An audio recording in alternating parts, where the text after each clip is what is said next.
You know, from what I could tell, there weren't really people that mained the Oni. People will mention themselves being fans of the most obscure hentai, but when you push their Japanophile sensibilities past the point of it being personified by an attractive high school girl, they scurry. At least when the feds show up, anyway. Of course, I don't really know where all of these comments came from, though. The Oni is the only killer to have ever been released that has lore attached to another killer, namely the Spirit, or as you might have commonly read it, Nerf the Spirit or I uninstall. She comes from the same family as Kazan. That's us. I don't know if I said that right, and I'm not gonna double check. He's an ancient grump that decided being a samurai was worth gatekeeping so fucking hard that he actually got IP banned and cursed all of his lineage thereforth. Meaning the Spirit could have been the next Sailor Moon or something if it wasn't for this guy. Better luck next time, Rin. Next time, try using NordVPN. Granted, I don't know who would want to try and reconnect with their older work. I tried to rewatch one of my old videos on this mess to make sure I didn't repeat any of my jokes, but to be honest, I couldn't even get past the first 5 minutes, and I don't know how you people do it. But hey, they didn't stop reminiscing with his lore. They also decided to dig up Myers from his reasonably lofty position and press his face into the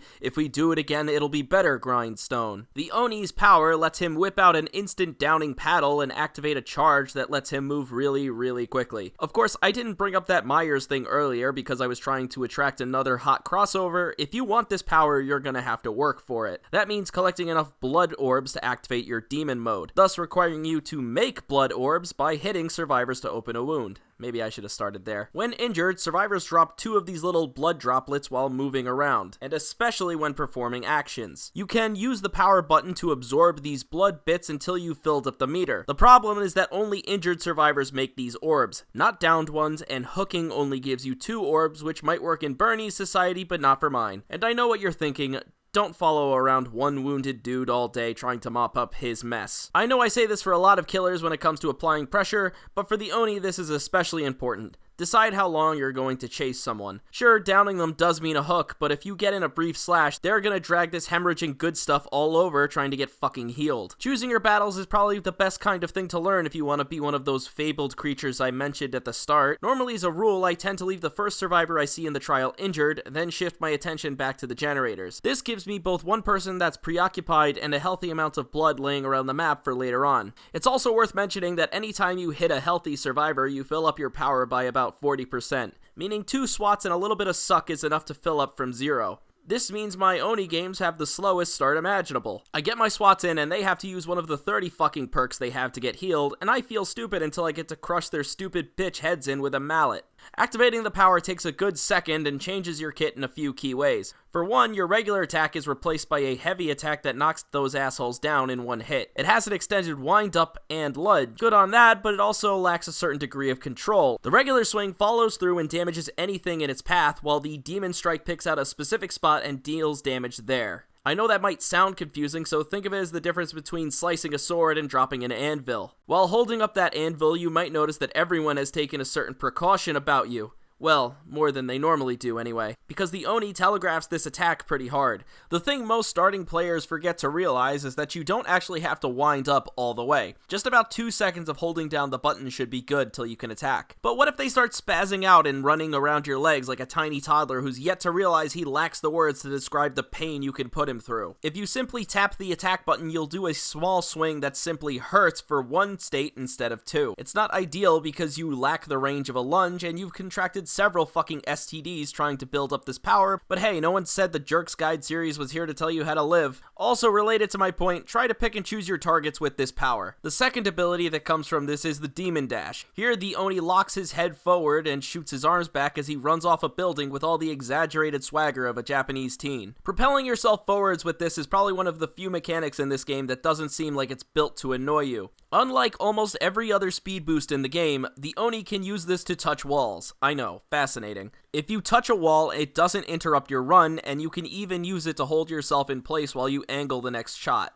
Oni is also moving faster than you think with this. I've noticed most survivors barely have time to react before they can hear my terror theme. You can even chain this into the attack, but you can only do this within 180 degrees of your screen, which is to say if you get spun and they're behind you, you're missing and there's nothing you can do about it. Though if you're experienced, this should stop happening to you once you learn to anticipate where your opponent is going to go. Think of it as the same turning rate as the Blight with half the mind-piercing pain and an attack with more control than fucking Rock'em Sock'em robots. And unlike the Blight, there are no real decent add-ons to help your drift, just ones that increase the speed, which by the way is some of the funnest shit when you pair them both together. In fact, I think there's a fine line with Oni add-ons. Anything that's green and above provides a buff to your power, and everything yellow and below exists to cover up your power's downfalls because you're dumb and you suck. You know what I mean. Add-on reduces this stupid penalty by X that is barely noticeable. Add-on gives you less stun time for X amount. Back to the green ones though, personally I'm not a fan of the ones that increase the charge's activation time. Under most circumstances you're not going to need to activate this in a pinch. The control isn't great enough to turn the rigid 90-degree angles that most loops require, and the speed boost over that distance isn't worth it when you slow down a hair after the charge has ended. I do like the mask add-on, which makes the survivors drop more blood because, I don't know, the Oni looks at them harder. Lastly, you've got the Lion's Fang add-on and the Soaked Napkin that kind of let you keep your power in a way that can probably be finangled into a metaphor for the GameStop situation if I really tried. Now let's see what the red add-ons do. They both do the same thing. I'm not even trying to find nonsense like this, but it always happens in plain view. Plain fucking view! Okay, so let's start with Renjiro's glove. This one functionally changes how the blood orbs work. Now the little fuckers end up revealing survivors' auras when they come in contact with them. And you thought the only person fighting against their own blood was Magic Johnson. Then there's the family crest that makes survivors scream and reveal their location when you miss a slam attack. Yeah, sure, the method they reveal you is different, but it's always the same goal, so I count it anyways. If you really want a groundbreaking analysis on the difference between those two, check out my last video. Like everyone else on this earth, even you listener, the Oni comes with 3 perks. Zanshin Tactics lets you see the vault locations and pallets, which, you know, I guess, no, it's fucking stupid. Maybe the Blight could get value out of this because his head is constantly bobbing back and forth, but otherwise it's for the 2 trap-setting killers and everyone else can suck it. Blood Echoes is my favorite perk on the Oni because it's great at dealing effects that I don't have to directly be involved in. Blood Echoes triggers when you hook a survivor when another survivor or survivors are injured. All of them will get exhausted for 45 seconds and start hemorrhaging, but fuck the hemorrhaging. Being able to deactivate some of the more annoying exhaustion perks and forcing survivors to literally walk it off is worth the price of entry on its own. Lastly, there's Nemesis, and I guess this one's supposed to bite survivors back. When you get stunned by a pallet or blinded with a flashlight, that survivor will become the obsession. Now, whenever the obsession changes, that survivor is oblivious for a whole minute. If you get pallet stunned by the obsession though, nothing happens, and I really don't want to say the word obsession again, so we're moving on to the finer details. I already made the joke about how smacking someone the size of the Slender Man while they wear their favorite cosplay isn't exactly something I define as oblivious, but there is a bit of fact to that. Making someone unable to hear your heartbeat while you're pursuing them is stupid, because every killer walks around with their chase music. I think I'm supposed to just walk away and catch them when they're safe, but what if I'm in the green ranks and I'm practically brushing my teeth with pallets? Do you want me to walk away every time? I thought the whole plan was that Kazan wasn't a fucking quitter. The twist is that this also applies to any other perk that changes the obsession, Survivor Made or Killer Made.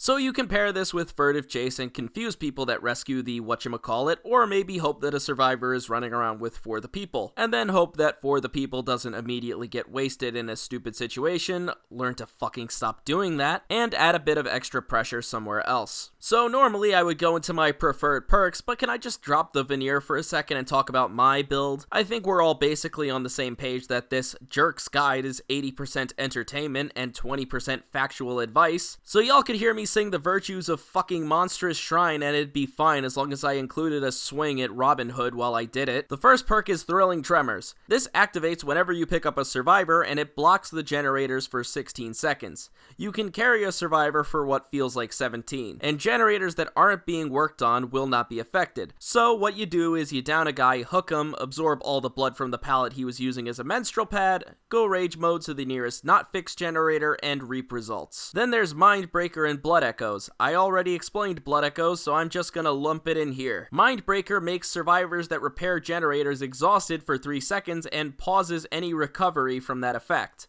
Combine that with the aforementioned blood echoes, setting their status effect to 45 seconds, and you have essentially locked in their resource usage to that of the budget of a YouTube animation show with a failed Kickstarter. Finally, there's Hex Retribution, activating every time a survivor breaks a regular totem by making them oblivious for 45 seconds, and revealing the aura of every survivor for 10 seconds whenever they break a hex, adding the last few colors I need to have a full rainbow of debuffs. The Oblivious effect is better than the Reveal in this instance, since you can come from anywhere with the Demon Dash, but getting a heads up on where to focus your power is great too. I don't even feel the need to splash in extra condiments onto it. I eat my Hex Totems raw. I'm sure most of you are confused as to what the fuck this build actually is, so I'm just gonna throw off the tarp and tell you that I took one perk from each killer to come out that year. I'm sure that none of the survivors look at that and feel proud of me. Trust me, as someone who's going to be drinking on Valentine's Day, I'm just as upset that my closest attempt at sentimentality comes in the form of a fucking video game build. But I did, and it's made me win my games, or at the very least hasn't made me lose them, so whatever.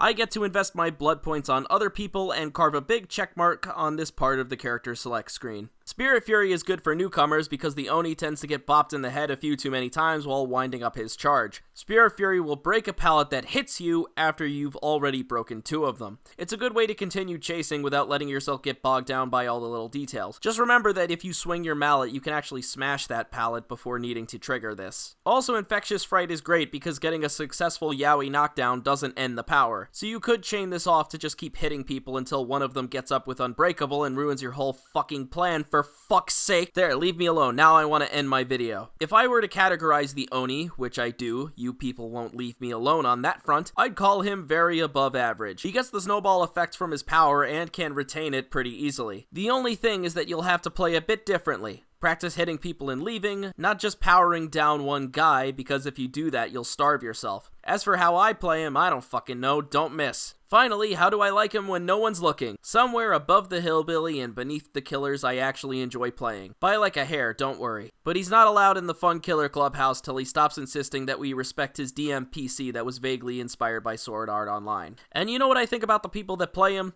You guys would make an excellent group of terrorists because there's a lot of you and I have never seen a single one in my life. Hiding in plain sight makes me wonder how you introverted fucks haven't found out where I lived and thrown a bomb through my window. Proper introverts, mind you. 90% of introverts are just extroverts that like the other label because it sounds cooler. Not gatekeeping, I'm a fucking extrovert, I'm just owning up to it.